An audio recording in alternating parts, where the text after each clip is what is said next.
Welcome to Mind Power Meets Mystic, our weekly podcast with me, Michelle Walters. I'm the Mind Power, and Cinthia Varkavisser, our show mystic. We are excited today because it's the beginning of December, and we want to talk about giving because it's giving month, giving season, giving Tuesday, all of those kinds of things are today. And so with that, we thought we would bring you each a few tips on how to make the most of giving. Sound good, Cinthia? It sounds fantastic. I think it's perfect because we're in a place right now where so many people are fatigued and not really sure what giving means, especially when it comes to gift giving, that what we're going to provide is a different way of looking at things, and maybe that will help for this season, which is what I'm hoping that we do. Great. So I'll start. My first tip is to give without expectation. One of the things I have learned across the myriad of experiences in my personal life is that it is better to just give and not worry if anything is coming back at all. And this isn't always easy. We live very much in a culture of kind of you scratch my back and I'll scratch yours. Right. But in this scenario, in this case, people I find, and I think most of the people I know find that when you can just give from your heart without worrying about sort of what you might or might not get out of something, the better off the gift is going to be. I try to live by this. I don't do this all the time, but one illustration of me being good about giving without any expectation was that I had a book giveaway last month. Just decided to give away 10 copies of my book. I don't know if these people really want my book or their friends want my book or what it'll mean to me, but I have no real expectation. It just felt good to go, wow, I could just give away some copies of my book. And Right. so, I think that's a nice example. I agree. The thing that I love about it is you know that your book can help someone. And if someone is looking and finds themselves a little bit challenged in any way, shape, or form, it could be something as simple as not knowing how to ask or who to ask, and to know that there's a resource and that you are the resource. I also want to remind people that there's a difference between scratching each other's back and reciprocity.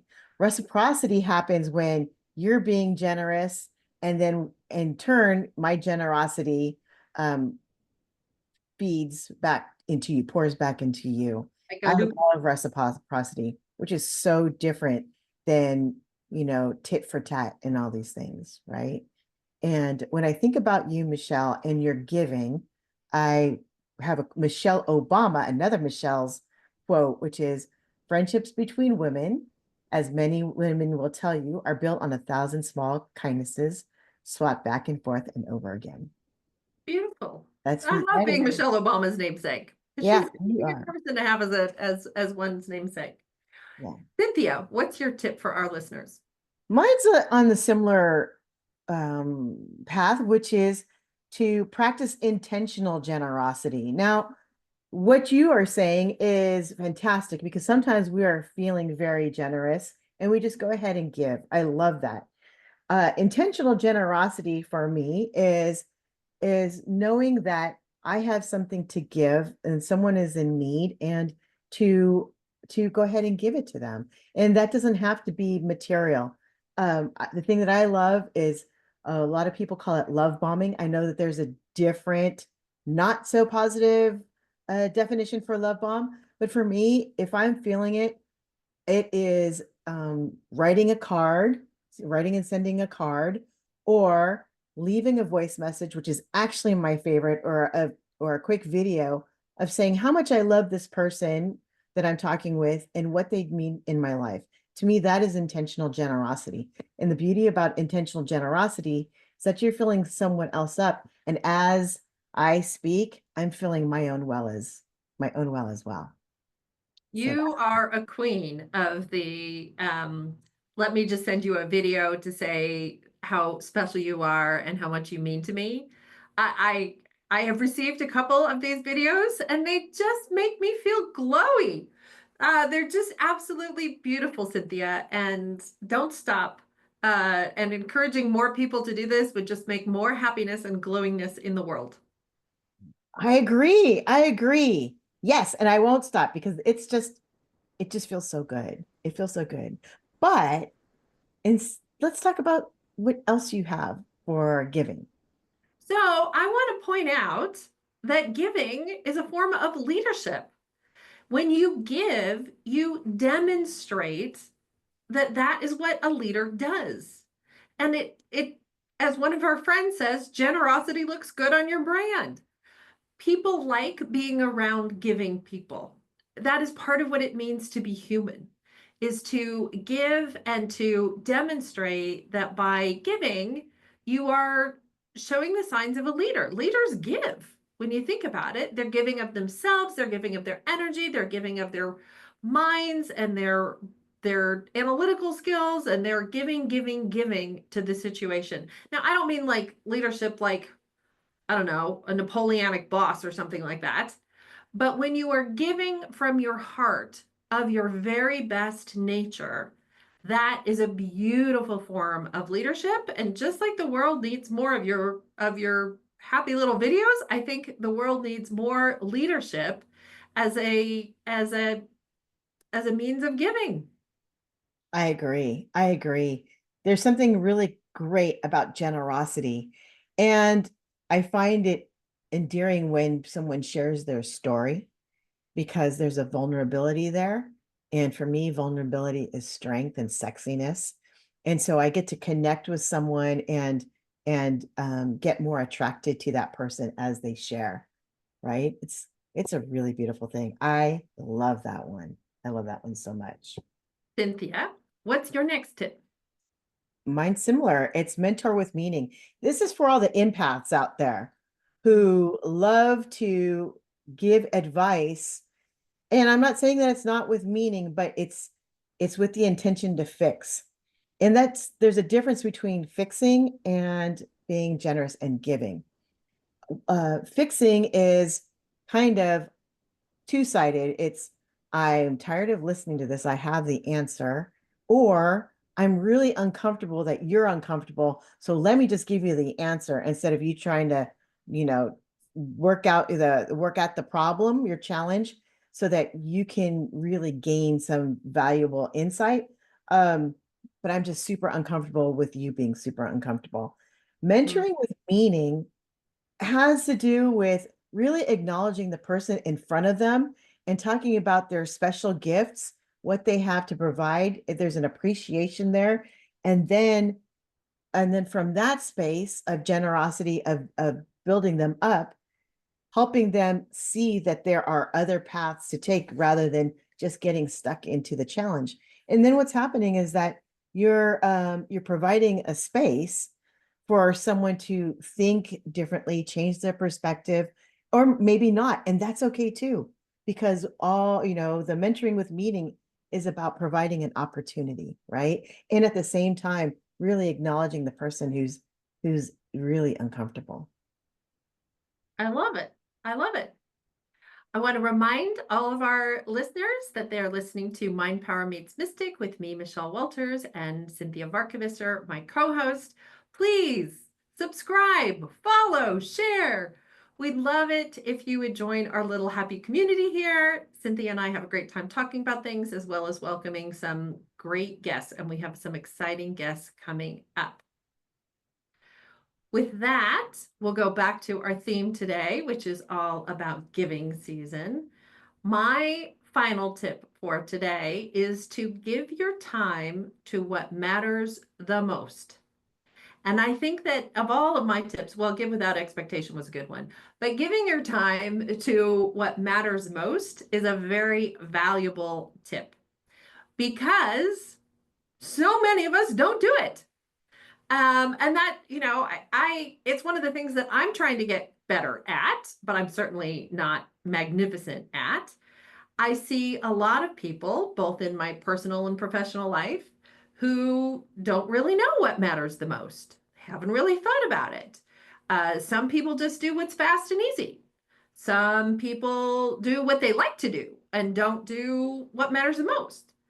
And the only way you're going to be able to do this tip is to spend a little time in reflection of what matters the most and figure out how do you put the time for that into your day, because it doesn't happen to anyone that I know unintentionally. The only way this happens is to be very thoughtful and very intentional about making the time to do this and to reflect upon it and to continually evaluate, are you doing the right thing and improving? Cinthia, how well do you do with putting your time to what matters most? I suck. I suck at I this. know, and I just wanted to get that out of Well, the thing that I love about you talking about it is you have tried so many different ways to help me focus on the thing that matters most. And once you said what matters most, I'm like, holy shit.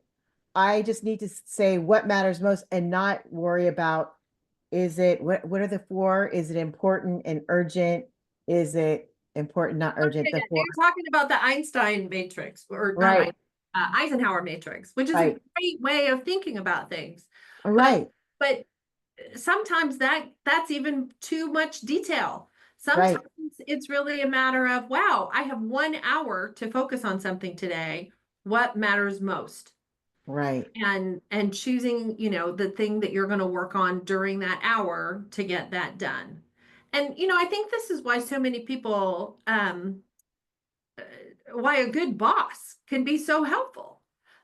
Because a good boss or an accountability partner or somebody else, sometimes other people can see what matters most Right. more than you can, you That's know? true. That's And true. and so if you can be open and listening and that kind of a thing, it's sometimes easier to pick up on that and Mhm. then to refocus your time and attention.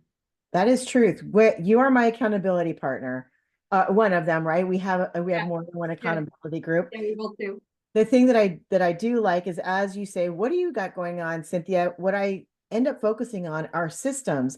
And as we're talking, I'm like, oh, systems is my comfort level. Systems is what makes me feel safe. It makes me feel like I'm grounded.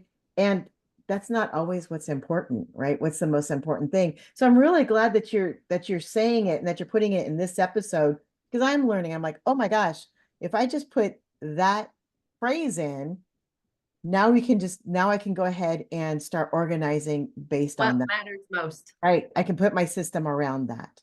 So Yep. that is really important. So thank you. Excellent. Excellent. Yeah. All right. What's your best and final tip, Cinthia? My favorite tip, it actually comes a la my matriarchal lineage, which is to foster community spaces. My mother, my Oma, my grandmother, it was always open door policy. And if you were coming in, you were getting fed. And if you're getting fed, we are going to be talking over food. As a matter of fact, we tended to be a little bit too much. Like my mom and I really couldn't talk to each other unless there was a plate of food in between the two of us. So it was hard for us to like really share feelings or things unless we were either cooking together, which is like one of my favorite things. It was one of my favorite things to do. Um, or we're eating, right? So it's really important to foster community spaces. It doesn't have to be a public thing, but it can be a public thing. If I think about going to class, I do martial arts, right? So when I go to martial arts class, we're fostering a community space. Yes, we're doing martial arts together, but we are talking to other students before class. We hang out and make sure that everybody's okay after class. So it's really fostering this place of community. It's saying you matter, not just someone who kicks and punches, but as someone who's in a community that really wants to give, that is compassionate, that's really working on personal development. And my mother, you could have gone to her house 4 a.m. And I say that uh, I never did that because I'm an early bird, but there were other people in my life that would go and, you know, go into my mom's house 3 a.m., 4 a.m. She would get up and she would cook and take care of you. And she really fostered this space and everyone felt safe. And I can't think of anything more generous and giving a space and time to sit down and either lick your wounds and be quiet, or to share something, or or just belong. And belonging is a very human thing. So what can be better than providing a space for belonging? Yeah. So foster community space. Well, and I also want to draw attention to foster community space. You are kind of a queen of spaces. You clear spaces, Mhm. you put energy and put energy in and take energy out of spaces. There's an aspect of you which is very physical space centric. And so it really shouldn't surprise me at all that fostering community spaces would be important to you, because the feeling of a place is something I have known for a long time. It's very important to you. Very important. You're dead on for that one. I Mhm. mean, there's a reason why Bash was created, right? So Bash, badass space for healing, with the intention of where two healers or more gather, is a badass space for healing. So you're absolutely right. Thank you for putting that in for me. And I'm so Yeah, glad. Yeah, I'm so glad that you come to my space, that you are part of that space as well. I also want, yeah, but also be very clear that wherever, again, where two healers or more come together, is a badass space for healing. So when we go and we talk about our podcast at a coffee shop or someplace, you know, that is also building community space. So absolutely. Well, I think that about wraps us up. Do you have anything else to add before we conclude our giving episode? I think I gave it all. All right. As long as we gave it our all, I think we're good. Thank you, audience, for being here and listening to or watching Mind Power Meets Mystic. Please subscribe, follow, share. We would love to be with you again. Bye bye. Bye.